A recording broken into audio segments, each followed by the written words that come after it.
buenas tardes. Un placer estar aquí nuevamente en la casa del Señor para seguir disfrutando de esta semana de oración titulada Próximamente.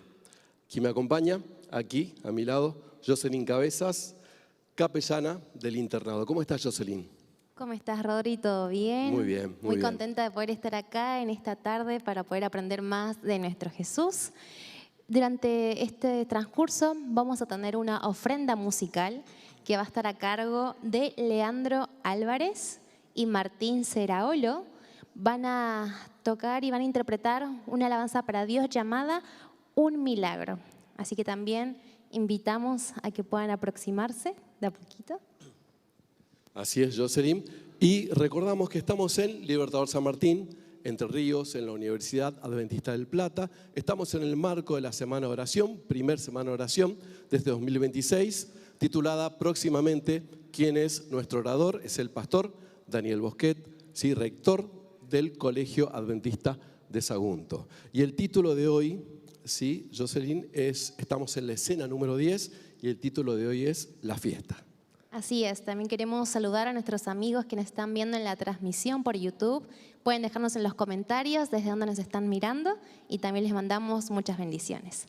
Ahí donde estamos, ahora sí vamos a ponernos reverentes para hacer una oración, ¿sí? Oremos. Señor que estás en los cielos, te damos muchísimas gracias por esta tarde que nos regalas. Gracias, Señor, por poder estar acá en tu casa para poder reunir y conocerte más. Queremos pedir tu dirección en este culto, que todo lo que aprendamos sea guiado por tu Espíritu Santo y que también puedas guiar al pastor. Oramos esto en el nombre de Jesús. Amén.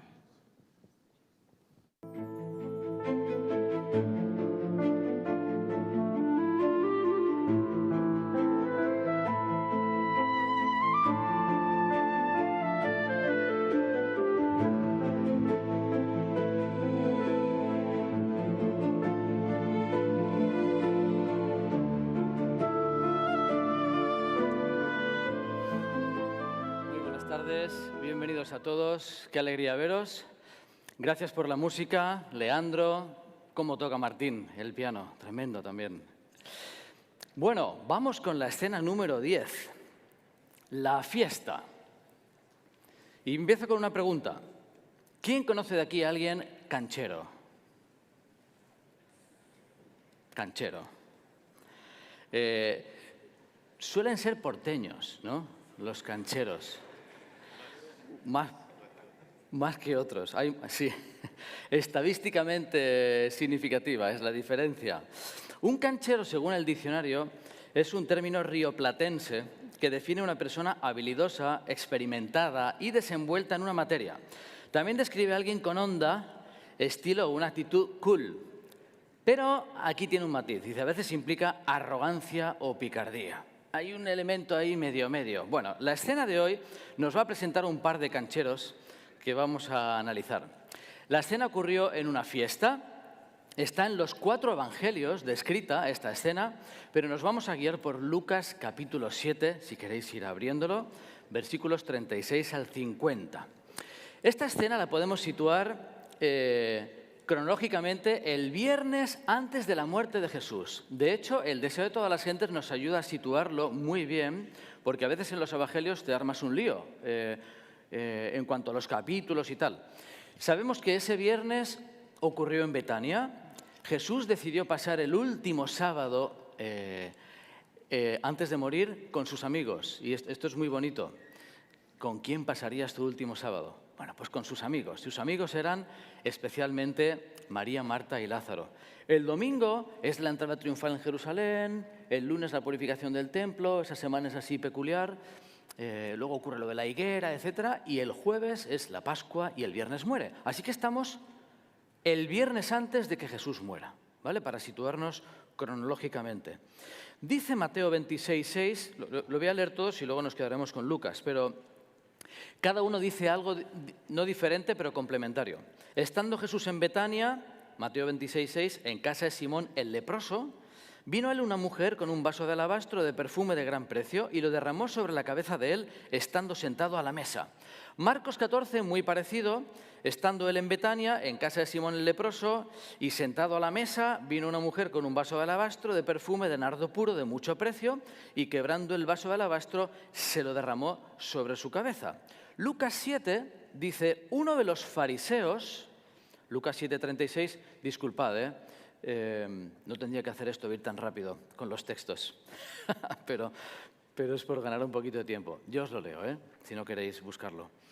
7:36. Uno de los fariseos rogó a Jesús que comiese con él y habiendo entrado en casa del fariseo, se sentó en la mesa. Y el último que nos queda, Juan 12:1, dice así, 6 días antes de la Pascua, vamos bien, vino Jesús a Betania, donde estaba Lázaro, el que había estado muerto y a quien había resucitado de los muertos, y le hicieron allí una cena.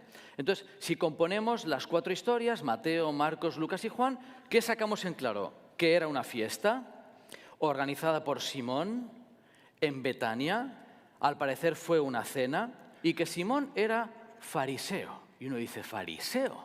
Sí, uno de los pocos fariseos que se habían unido abiertamente a los seguidores de Cristo. Así que no todos los fariseos eran necesariamente tan bordes como los entendemos en general. Reconocía a Jesús como maestro y esperaba que fuese el Mesías, pero no le había aceptado como Salvador. Y aquí vamos a hacer una primera parada siempre de utilidad para nosotros. Hay un riesgo de encapsular todo lo que vivimos en el entorno espiritual, todo lo que ocurre en la UAP, lo que ocurre en Sagunto, en la iglesia, como algo interesante. Mira qué interesante, copado. La música, la gente canta y se está bien aquí. Fijaos qué bonitas las luces. Mira, aparece el universo ahí arriba. Y la megafonía. Y dice, no está mal, muy bien. Y la escuela sabática, mira la gente cómo participa.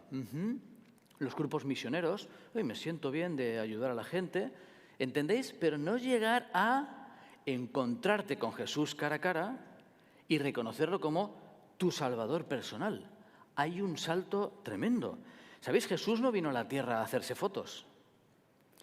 No vino a la tierra a contar parábolas. Vino porque estamos perdidos. Por eso vino. Nos han robado como planeta. De hecho, somos un planeta errante por el universo que va a la deriva. Vino a extender su mano para sacarnos de aquí. Esto no es un juego. Esto no es un culto. Así que viene Jesús a predicar. Esto no vino simplemente a curar a la gente. Vino a rescatar a la humanidad. Si miras simplemente su mano extendida, que viene para rescatarnos, la analizas, la dibujas, la enmarcas y te haces un selfie con la mano de Jesús, pero no te aferras a ella, no te puede salvar. Esto es como agarrar un paracaídas. Mira qué interesante el paracaídas, ¿eh? Y el avión se está por estrellar y estás con el paracaídas en la mano. El caso es que es bonito. Es bonito, mira. Y la gente, que te lo pongas. No sé si me queda bien. O te lo pones o te estampas.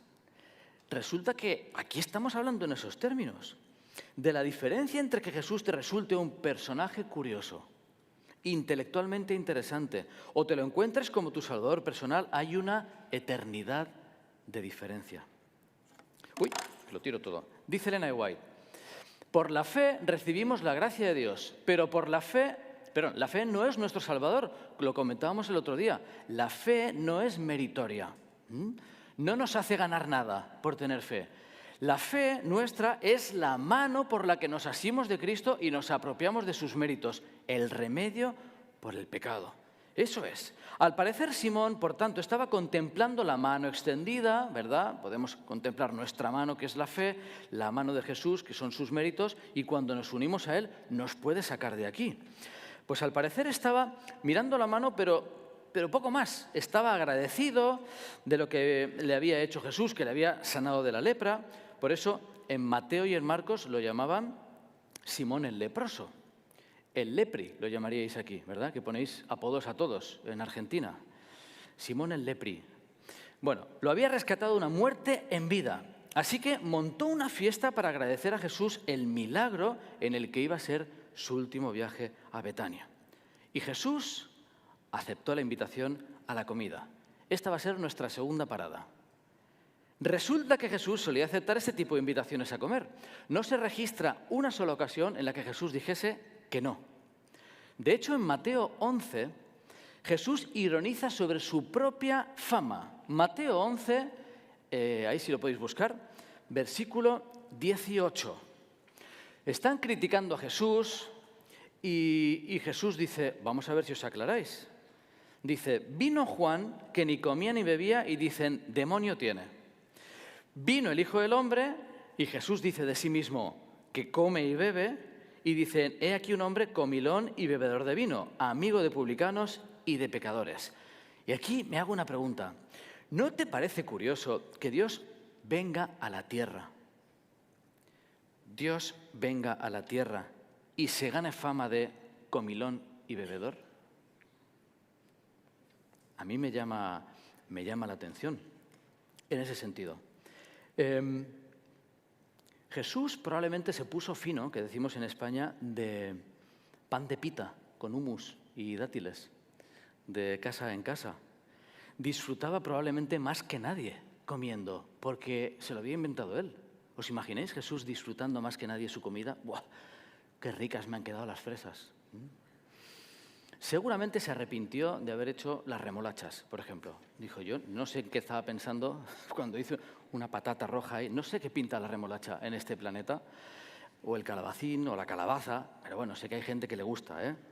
Pero imaginaos a Jesús disfrutando de la comida, disfrutándola, y quizá imaginando nuevos sabores. Tenía que haber hecho esto diferente, ¿eh?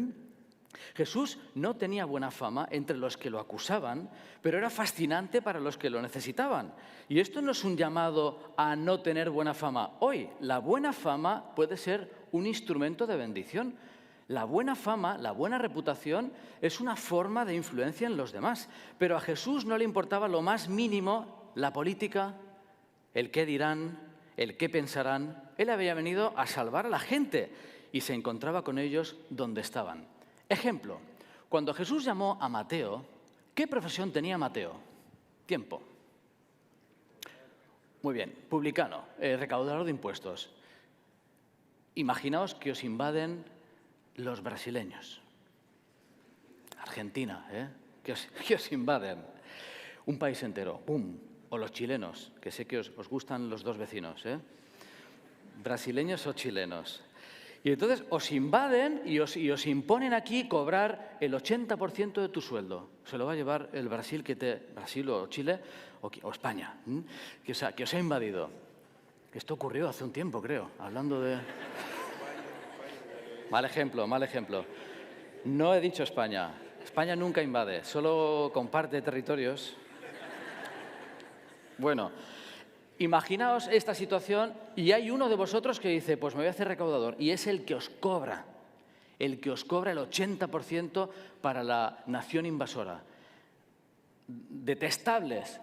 Bueno, pues Mateo lo elige como discípulo y Mateo monta una fiesta, otra fiesta, un banquete. Y me llama mucho la atención porque... Dice el deseo de todas las gentes que a esa fiesta no solo fueron los publicanos, aprovecharon y dice, trajeron a muchos otros de dudosa reputación. Ahí se montó, si veían los caballos aparcados a la puerta, era como, madre mía, la que han montado ahí, proscritos por sus vecinos más escrupulosos. Cualquier estratega de comunicación y asesor le hubiese dicho a Jesús, no te conviene, ten cuidado, eres Dios. Está siendo observado, este es un plan de salvación, tienes que salvar a gente, hay prejuicios. Yo no iría a una fiesta que está llena de publicanos y pecadores. ¿Y qué hizo Jesús? ¡Pum! El agasajo fue dado en honor a Jesús y él, ojo, no vaciló, ni lo dudó, ni se lo planteó. ¿Quién te ha invitado? ¿Me ha invitado Mateo? Sí, pues claro que voy, pero si es Mateo. Dice, bien sabía que ésta ofendería al partido farisaico y le comprometería a los ojos del pueblo. Ojo, el pueblo al que quería salvar. No es que Jesús fuese un irresponsable de su gestión del plan de salvación, no. Pero, fijaos, ninguna cuestión de política podía influir en sus acciones. Para él no tenían peso las distinciones externas. Lo que atraía su corazón era un alma sedienta del agua de vida. De verdad que es mi héroe literalmente Jesús. O sea, le invita Mateo, le hace ilusión a Mateo. Jesús dice, ¿te hace ilusión? Sí, pues yo voy. Pero te van a criticar, te van a poner, no va a quedar bien, el qué dirán y tal. Y Jesús dice, Mateo, tranquilo, si yo voy por ti. Me importa poco, por no decir otra cosa. Me importa poco lo que opinen de mí. Jesús no monta estrategias, artimañas, no busca aliados, estudios de mercado, cómo va a quedar, me conviene, no me conviene. A Jesús lo que le gusta es estar contigo y va a hacer lo que haga falta para estar contigo y para ganarte para siempre. De verdad que me encanta este aspecto de Jesús de no le importó lo que dijesen de él. Le encantaba comer con amigos. De hecho, hay algo muy especial entre Dios y la comida. No sé si se ha hecho una tesis de maestría o una tesis de licenciatura. Lo digo porque aparece un montón. Vínculos entre Dios y la comida. Fijaos, Génesis 18. Abraham prepara un banquete para los 3 visitantes. Ahí está Jehová comiendo. La Pascua se le inventa Jesús. Jesús podía haber imaginado otra ceremonia. Vamos a mirar las estrellas en la Pascua. Miremos juntos las estrellas. Pero no. Os vais a hacer un corderito y os lo coméis. Curioso, ¿no? Y el pan y todo eso se le ocurre a Dios. O sea, se lo está inventando él todo esto. Moisés come en la presencia de Dios, se inventa en el santuario el pan de la proposición, los sacrificios se comían también y tenían que comerse un trozo de ellos. Ezequiel va y se come el libro y en el Nuevo Testamento, multiplicación de los panes y los peces, Jesús convierte, y lo vimos, el agua en rico zumo de uva. Come con publicanos y pecadores, come en casa de Simón, que es lo que estamos viendo hoy, come en casa de Zaqueo, come en casa de Marta y María, come la última cena, la cena de Maús, el pescado después de resucitar, ese desayuno en la playa. Mi comida es hacer la voluntad del que me envió. Está el discurso del pan de vida. ¿Os gusta el pan? Sí, pues yo soy el pan. O sea, es Jesús diciendo, yo soy el pan. ¿Qué diría hoy de lo que os gusta? Bueno, el pan nos sigue gustando aquí. En otros lugares, el arroz, ¿no? ¿Os gusta el arroz? Pues yo soy el arroz de vida. Algo así diría en otras civilizaciones. Parábola del gran banquete, parábola del hijo pródigo. Y al final de la historia, bueno, el gran banquete, ya lo he dicho. Al final, en el plan de salvación, ¿cómo termina? Comiendo. Comiendo juntos. Es que me llama la atención. ¿Sabéis? Uno de los objetivos de esta semana de oración es desencajar algunos esquemas rígidos que podamos tener de Dios o de Jesús y replantearlo, porque está revelado de otra forma. Ante la pregunta de cómo es Dios, no lo olvides, la respuesta es Jesús. Punto. Esa es la respuesta. Cuando te lo imagines, cuando hablas con Él, cuando tienes dudas de qué haría Él, es esto. Parece que hemos vivido un poquito una discrepancia entre lo divertido y la religión. Si es rico, debe ser malo. Si te gusta, es pecado. ¿Habéis escuchado alguna vez? Esto debe ser tan bueno que es pecado. Y a veces lo usan en marketing para vender helados, la tentación, el pecado y tal. Es como que se juega en el imaginario colectivo con esto es tan rico que no puede ser bueno, ¿no? Es curioso en ese sentido. Vivimos con la sospecha de las fiestas, la alegría, el compartir. Sí tenemos tiempo para eso, pero enseguida nos ponemos formales, corbata, vamos a la iglesia. Hoy no llevo. Obviamente hay que tener respeto. La modestia, la moderación, la temperancia, no nos lo hemos inventado los adventistas. Estos son valores bíblicos y están ahí y son para nosotros. Y hay que evitar todo aquello que nos perjudique, sobre todo porque nuestros gustos no son criterio de nada. Este es el problema. Si estamos torcidos, si estamos enfermos. Muchas veces nuestro gusto distorsionado, dicen en España, la cabra tira para el monte, ¿no? Se nos va sin querer, se nos va hacia lo malo. Pero hay una esencia humana compartida que disfrutamos de disfrutarnos juntos, celebrar, estrechar lazos, comer rico. Todo esto se lo ha inventado Dios. Y por eso nos gusta tanto y forma parte de nuestra esencia. Así que mucho ojo con plantear que la religión es aburrida. Si no, fijaos lo que dice la tía Elena. El ejemplo de Cristo al vincularse por los intereses de la humanidad debe ser seguido por todos. los que predican su palabra y por todos los que han recibido el Evangelio de su gracia. Son 2 páginas, ¿eh? Dice, no hemos de renunciar a la comunión social, no debemos apartarnos de los demás. A fin de alcanzar a todas las clases debemos tratarlas donde se encuentren. Rara vez nos buscarán por su propia iniciativa. Obvio, no solo desde el púlpito han de ser los corazones humanos conmovidos. Hay otro campo de trabajo más humilde, pero tan plenamente promisorio. O sea, tanto vale esto como la mesa. Igual, el púlpito y la mesa. Se halla en el hogar de los humildes, en la mansión de los encumbrados, junto a la mesa hospitalaria y en las reuniones de inocente placer social. ¡Qué bonito ministerio! El ministerio del asado. No os voy a recordar aquí la dieta posta buena original, ¿vale? Ya la sabéis. Pero la esencia del asado, que conocéis muy bien, es el encuentro, es el compartir, es el arreglar el mundo, es el charlar en familia. En España tenemos la paella de los domingos, que tenemos la ventaja de que se puede hacer vegetariana. Aquí lo tenéis un poquito más complicado, en ese sentido.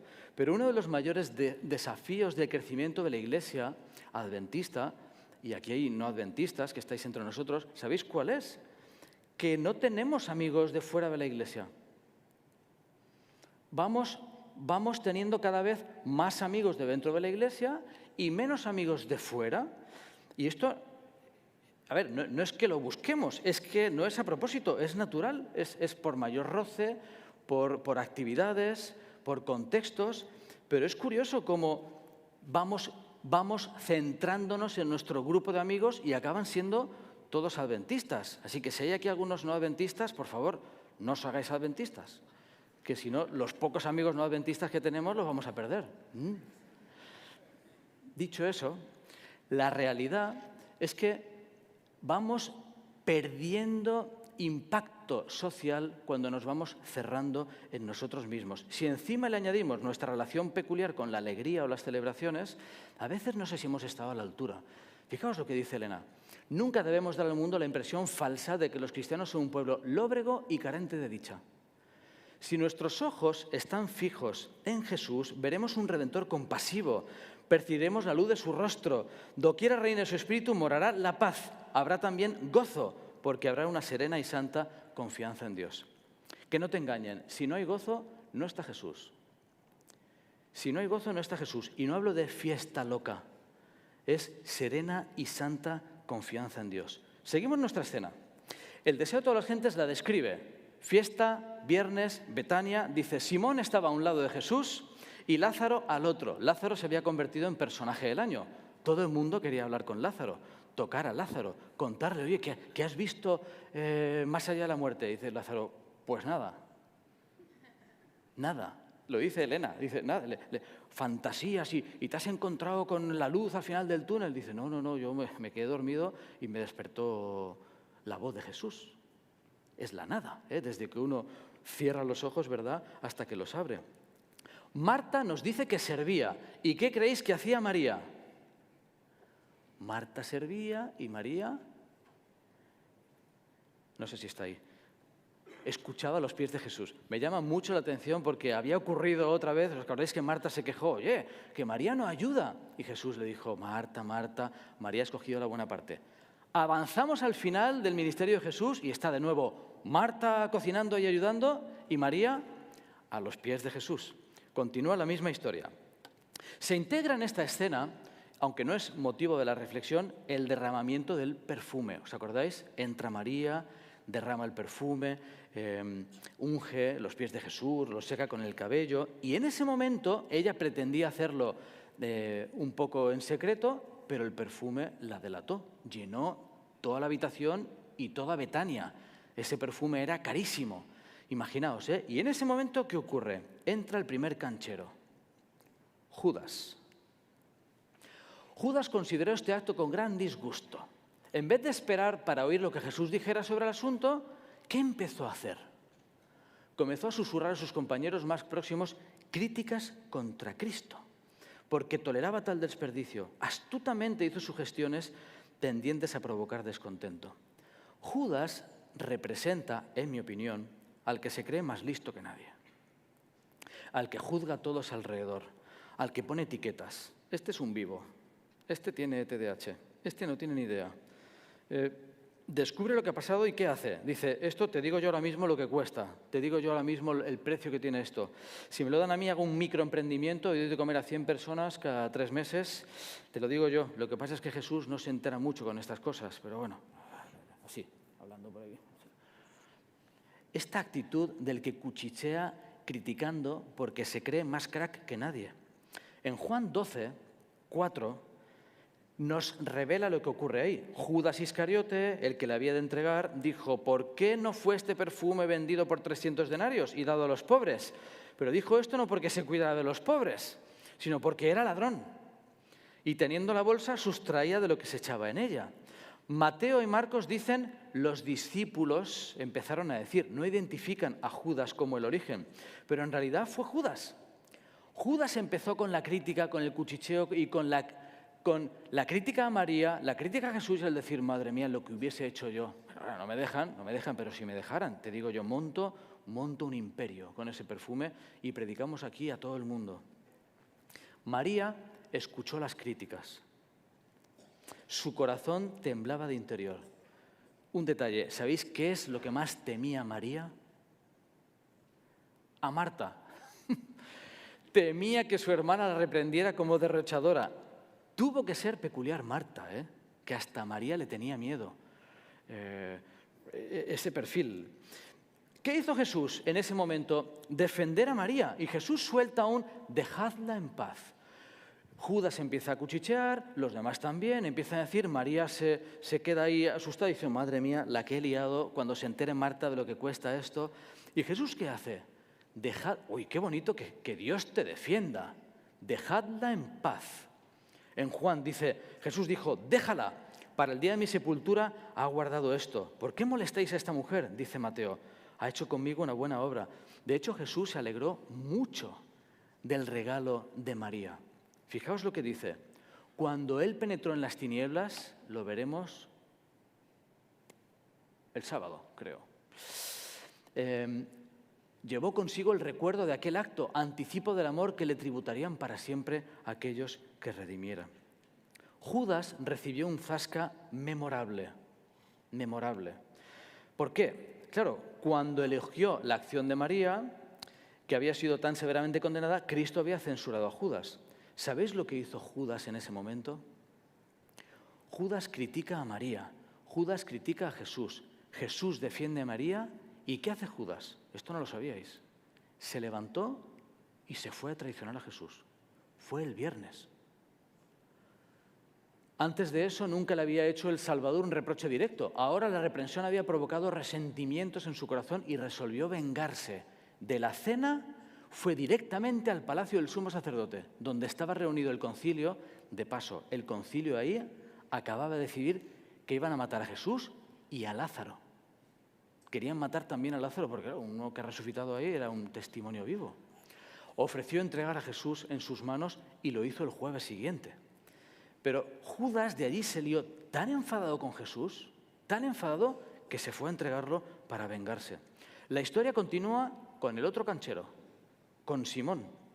Recordemos que Simón, organizador de la fiesta, había sido curado por Jesús de la lepra. He estado compartiendo con miembros del personal la historia del leproso. Tremenda la lepra, lo que representaba. Era un muerto en vida. Va Jesús y lo cura. ¿Y qué se le ocurre a Simón decir? Criticar a Jesús. Otro canchero, otro pistolita, chuloplaya, decimos en España. Le influyó la crítica de Judas, dice Elena White. Judas empezó y a él le influyó. Dice, se sorprendió de que Jesús defendiese a María. Su orgullo de fariseo se ofendió. Muchos estaban mirando a Jesús raro. Y suelta Simón, el canchero. Este es profeta, dice. Profeta, dice el texto. Si fuese profeta, conocería quién es y cuál es la mujer que le toca. Que es pecadora.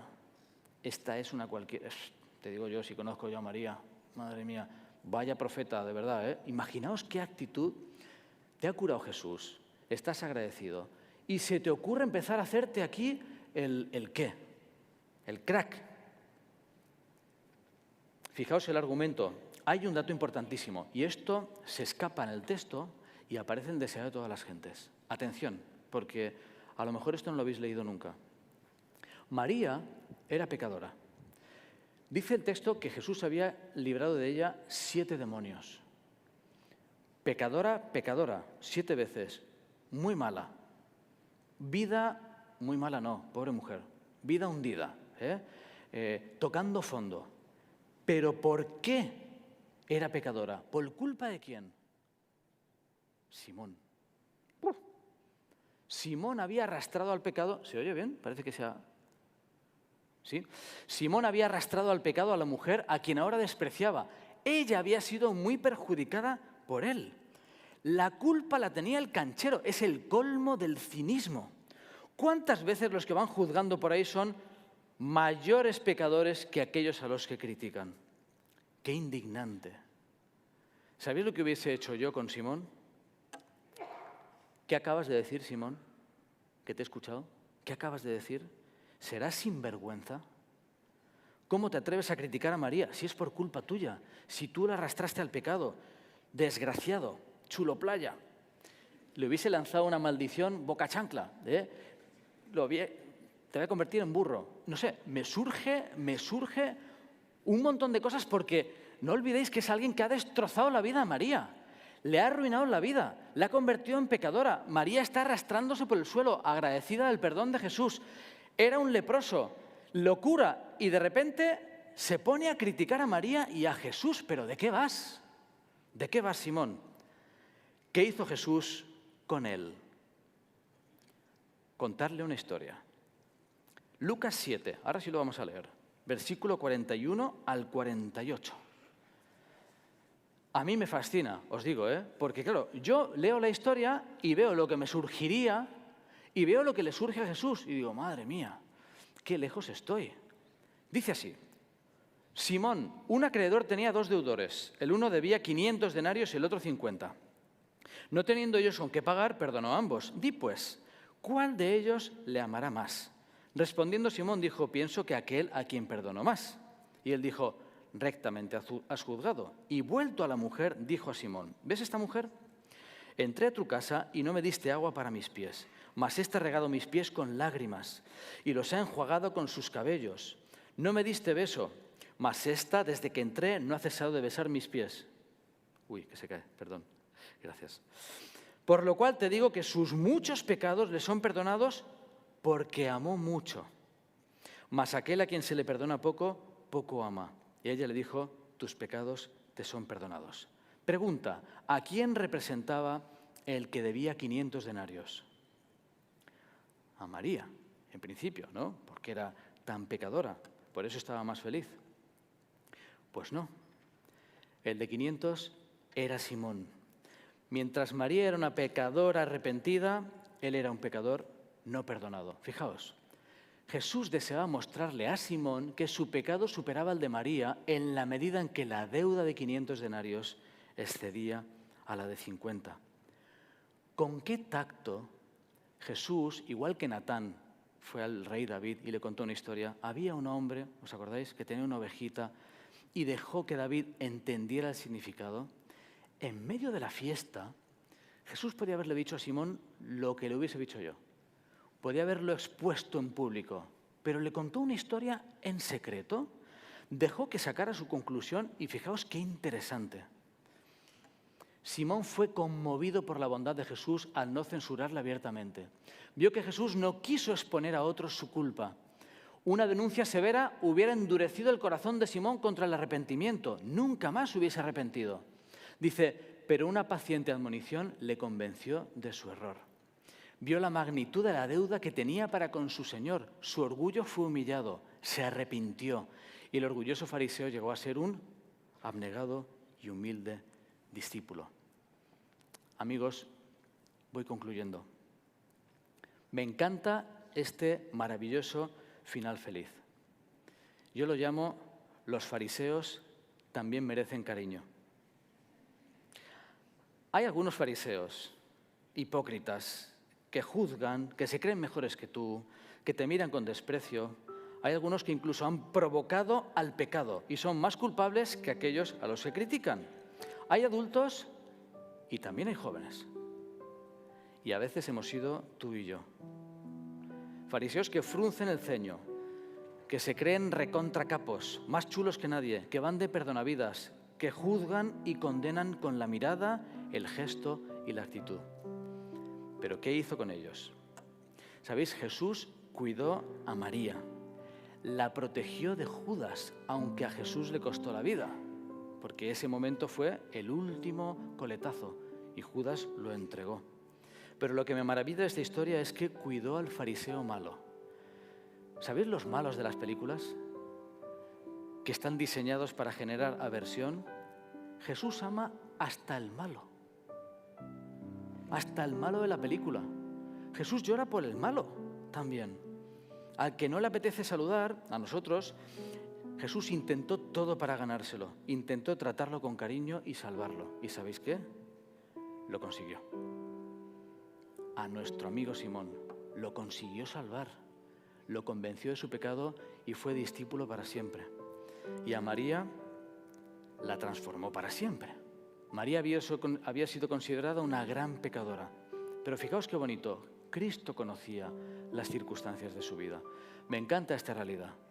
Cristo conoce nuestra vida, sí sabe cómo era nuestro abuelo, cómo era nuestro padre, cómo nos educaron, si nos dieron palizas, si no nos dieron palizas, si nos quisieron, si no nos quisieron, si lo conoce todo y nos mira con mayor ternura de lo que podemos imaginar. Cuando a la vista humana su caso parecía desesperado, ¿qué vio Cristo en María? Aptitudes para lo bueno. Vio lo mejor que tenía en su carácter. El plan de redención ha investido a la humanidad, dice, con grandes posibilidades, y en María esas posibilidades se debían realizar. Por eso, querido amigo, este último mensaje de las tardes es para ti. Jesús conoce las circunstancias que rodean a cada alma. Tú puedes decir, soy pecador, muy pecador. Puedes serlo, pero cuanto peor seas, tanto más necesitas a Jesús. Me encanta este Jesús que cuando los demás te empiezan a criticar en la habitación, empiezan a cuchichear, empiezan a decir, si Jesús supiera. Pues claro que lo sabe. ¿Y sabéis qué dice? Dejadlo en paz. Dejadlo en paz. ¿Te habías imaginado a Dios diciendo eso a los demás?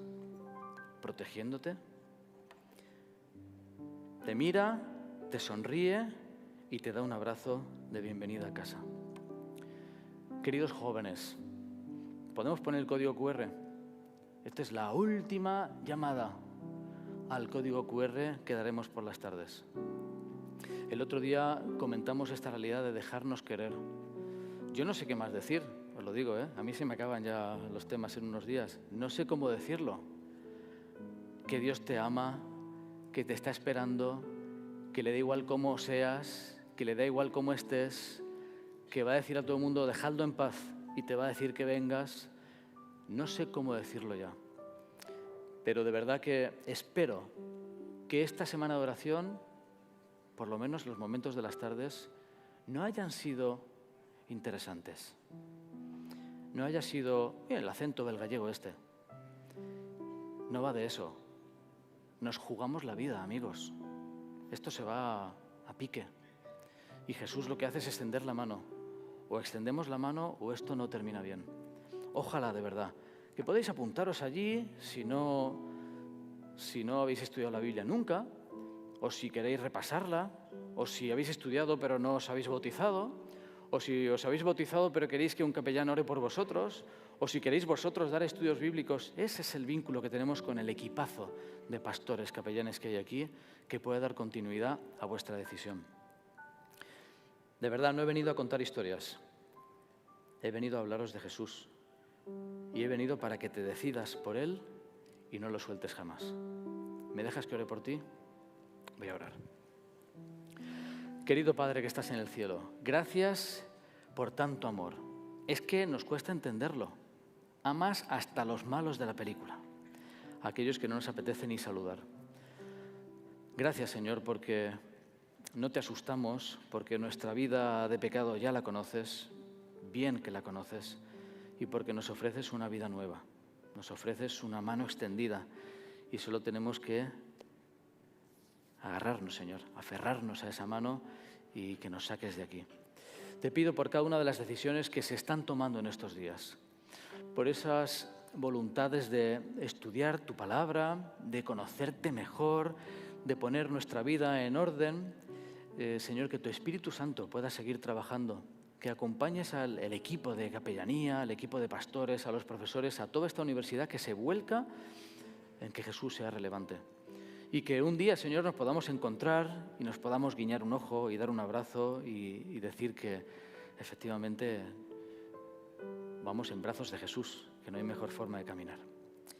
Te pedimos que nos guíes en el nombre de Jesús. Amén.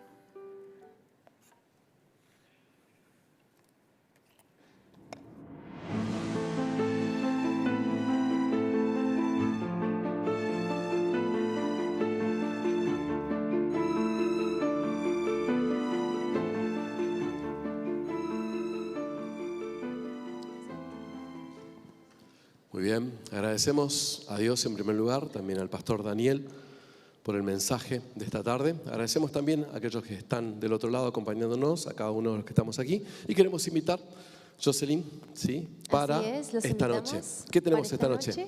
A las 20 horas con la escena número 11 titulada El Jardín. Así que los esperamos a cada uno de ustedes para poder seguir aprendiendo y descubriendo más de nuestro Jesús.